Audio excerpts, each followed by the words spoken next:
Hey guys, it's MattGoesBIG here, bringing you another nice new gameplay of Capture the Flag on Dome. I'm rocking the ACR this time, trying my best to slay and hold down the map for my team.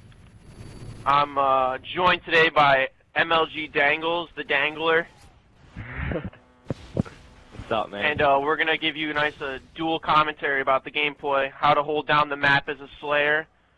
And we're going to talk about some stuff that has come up recently, and we find ourselves teaming together once again. Yep. First of all, right now, my mindset as a player is to try and make as much money or progress as I can on the game as possible. And right now, S&D over scrimming capture flag 24/7 is the way to do that. Yep, definitely. Well, there's a lot of tournaments on GB, and you can make some serious money. Like Fizerp's been pulling in he's been raking in dough. So I want to try and get myself to that level of competition and compete at the highest level in that. Yeah, but I just want to talk about something real quick. Since I don't play the game that much anymore. I'm just getting back into it again since I've been taking a really long break, especially from team scrimming. I just want to talk about like amateur tournaments and stuff and the people that play them.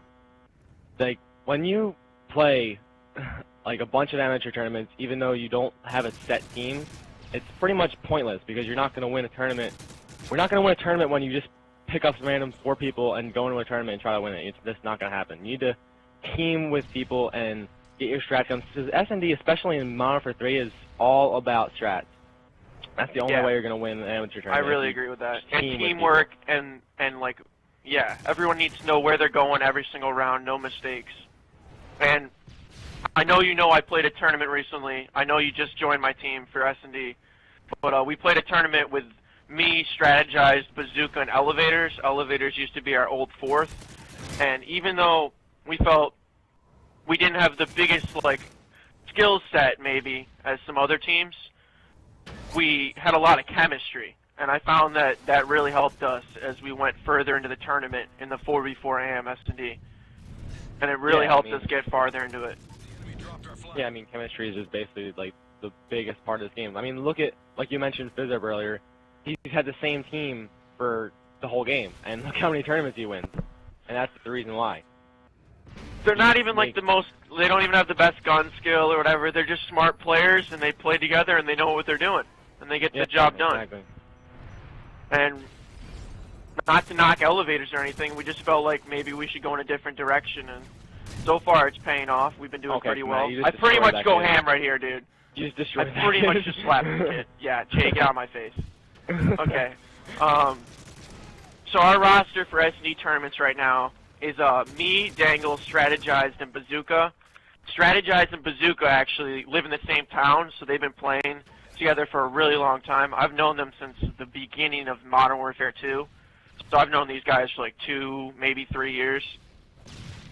And then Danglez, we know Strategized from AIM, Always in Motion, when we used to team together.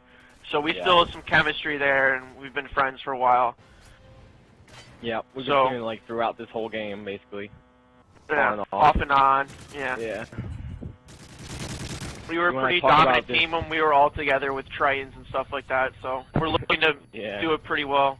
This kid just plays weird, dude. Like, what is this? He just hops on it right here. And then, so I don't know. We got to semifinals in the last tournament I played. Me, Bazooka, Strat, and Elevators. We lost. We lost to Rated R or something like that. I don't know. Their tag was R at the end of it.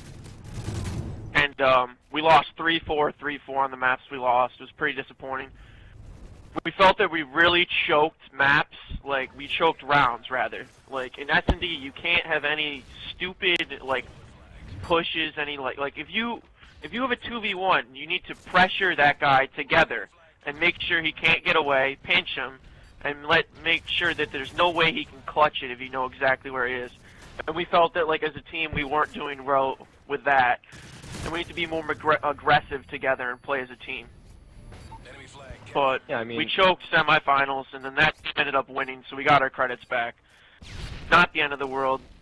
But so we're trying to learn from it, and at least we got a bronze out of it. So we're looking to better our placings, hopefully for gold next tournament. Yeah, I think everybody wants gold, especially me. So starting this next half, do you want to talk a little bit about slaying, since you're normally a slayer and I normally run sub? Yeah, I Talk want to get a little into bit about holding the map a little bit about variant. Talk about a little bit about variant, because that's basically where we came from. I mean, we're not really S&D stars compared to most people in this game. But since you don't really slay that much and you were slaying in this game, like, I mean, I'm watching this and like I don't really see you go off much with an ACR, but in this gameplay you're pretty much holding down the map really good. But I think the most important part about slaying, I've been slaying for probably a majority of this game, but I also run sub for a while. The most important thing about slaying is like predicting where people will be popping up, because the ACR is like a really strong gun, but you need to. It's better when it's not good for gunfights. I mean, you have to know where people are going to come. You have to keep your aimer like on the spawn traps. You know, you can't be just running around the map, or else you're gonna go negative, and that players just can't go negative. It's just not good for your team. And like, look, like right there, you knew that guy was going in there, so you pre-aim the corner. Then look right here, you pre-aim the corner again. That's how you get killed. You pre-aim where you think they're gonna be. If you don't do that, like you can't just do that with a sub. Like a sub is completely different. You jump around the map. Good subs in this game like run around the map and make plays. Slayers are more slow paced. They hold down the map and let their subs do what they need to do. And that's what you're doing in this gameplay, especially. Your boy's making plays right there, though. I might have to add, though. But yeah, that's a pretty good take on it. I agree. On this map, I feel like Slayers need to focus on not letting them get out of their dome on good side. Especially, yeah. Like, once you get them spawning on that cave side, like, people don't use their stuns as much as they really should. Like, I probably should have used my stun earlier to not let them get back in their dome from the cave side and slow them down, but right here, I'm holding down the map. If I didn't get killed right there, I would have kept them somewhat, like, isolated on a fourth of the map, or like of the quadrant, like, and that really helps us like pick them off and get them in like a spawn trap. So that's what I try to focus on when I slay. Every time I slay on this map, every time there's 4 down or 3 down, I'm always stunning that side of the dome, because you know they're going to be there, and you know you're going to land stuns, and it's just going to slow them down getting in the dome. And once you trap them out there, it's at least a flag or 2 if you don't get clutched on. And that's another thing, you can't get clutched on. You have to make sure. Especially Slayers, that's their job, to know where people are, to call out where the missing player is, and to call out the name and where make sure you find them. The Slayers, like, I feel, need to dictate the spawns. They need to tell people, like, they've got like a laid-back like view of the map. Like, they should be looking at their mini-map constantly. I feel like they need to be really aware players.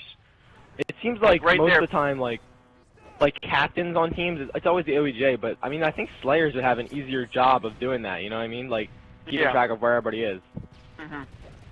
That's like, OBJ, I just find myself moving a little bit too fast-paced sometimes, you know what I mean?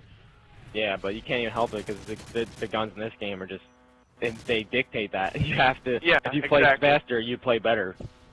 Exactly.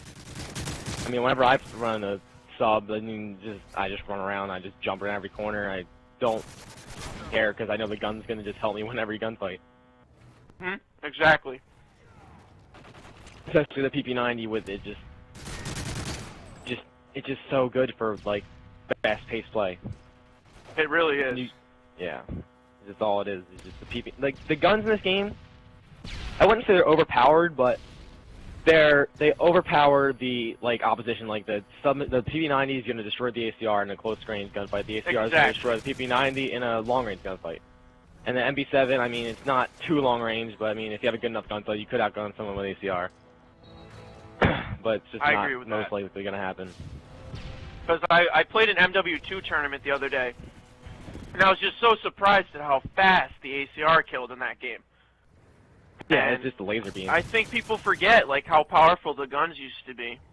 Yeah, in that game.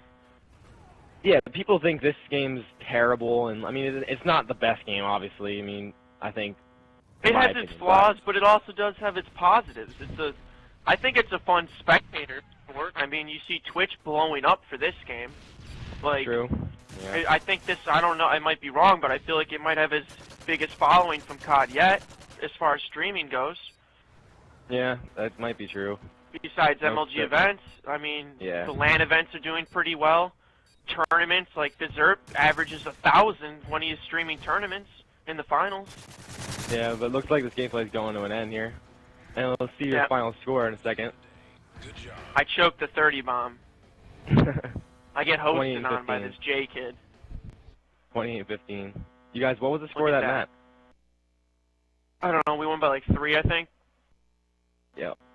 But yeah, you just did a great job of slaying right there. It's probably one of the best games I've seen you slay with. Yeah. Thanks for helping me out, Danglez. Alright. See ya.